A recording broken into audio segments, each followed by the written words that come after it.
Fabizza, liberato bene da Meggiolini, fa limite e De Mai pesca l'angolino e batte Buffon dopo 5 minuti.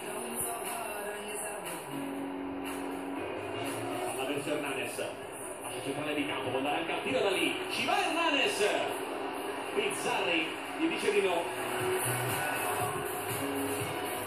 Morata in area, vuole andare sul destro Morata, pigliato, spazio su Hernanes, Morata ancora, confusione pazzesca in area, terza volta che fa Morata, poi si gira Pereira che la buca.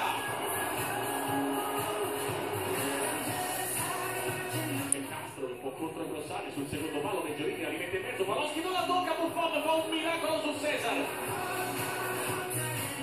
Pereira si gira in area, destro, palo, porta vuota, Pogba, Murato, arriva Di Bala in corsa. Fabizza, calcio di punizione, primo palo, prolungato sul secondo, e il gol del Chievo. Annulla. Hernanes, ce l'ha sul sinistro, non lo prova, ha sul destro, lo prova, allora sì!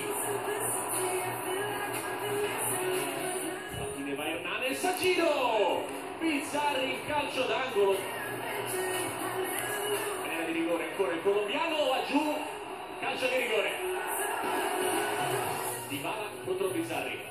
Sinistro di Dybala che batte Bizzarri e il gol dell'1-1 a 7 dalla fine. Finisce 1-1 tra i fischi oltre che dell'arbitro per la fine della partita dello Juventus Stadium.